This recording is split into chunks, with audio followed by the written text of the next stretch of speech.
Mr. Cameron, I want to give some institute updates on the institute, the state of the institute. Before we start, I want to have a philosophical conversation. With the data visits and site visits, I taught in Lee County, I served as an administrator in Lee County, but I know we've heard Dr. Ms. Erickson talk about the importance of charter school, but I'm personally worried, and I think this is like a stakeholder group we need to talk is, can charter schools actually be successful in the rural areas? In the future, do we need to request for bills to see we only put charter schools in the urban areas and not worry about the rural areas? Is it worth it can charter schools actually do well based on the site visits and based on what we're doing? I'm personally very concerned that we should not have any more charter schools in the rural school areas because— Wait a minute, you're wrong, man. What? You're wrong. What? You're wrong, you don't know what you're talking about.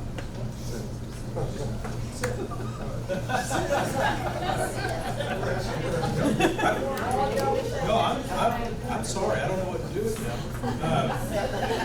But to ask a question.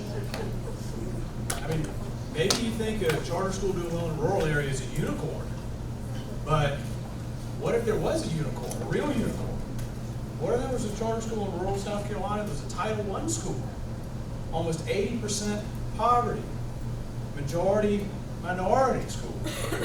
And what if in its English EOC and math EOCs, it had the highest scores in the entire district? What would you say then?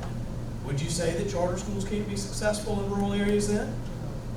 Well, you may not believe in unicorns, but they are real. In fact, here's one right here. I think as trying to look at it from a lens of, an outside perspective, somebody that really doesn't know about Calhoun Falls, that just maybe like drives through the town, not much to look at, but I know that it does mean something to you though. This is home. This is home. The school's just always meant a lot to me personally because it meant a lot to me as a student.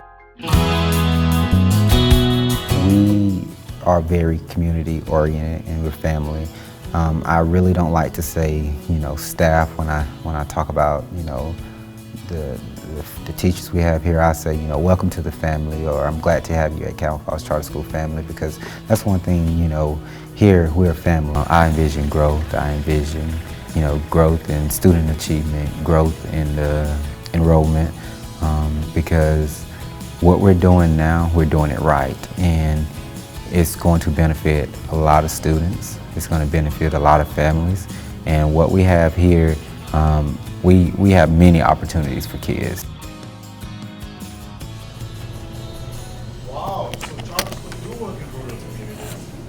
Wow, thank you, Calhoun Falls. Can you come over here, sir?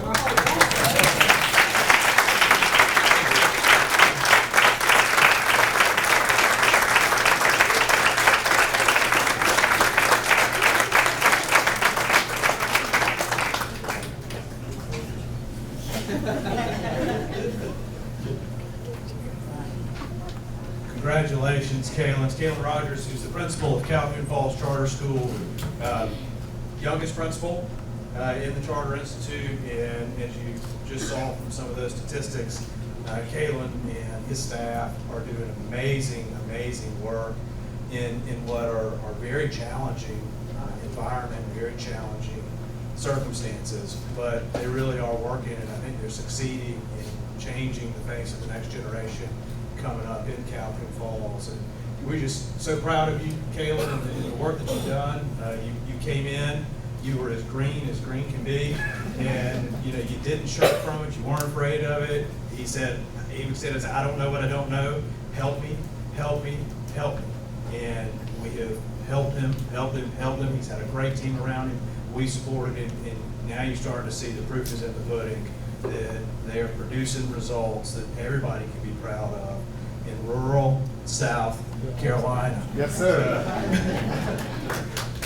And we do have an award for Taylor. is the inaugural Move the Needle Award.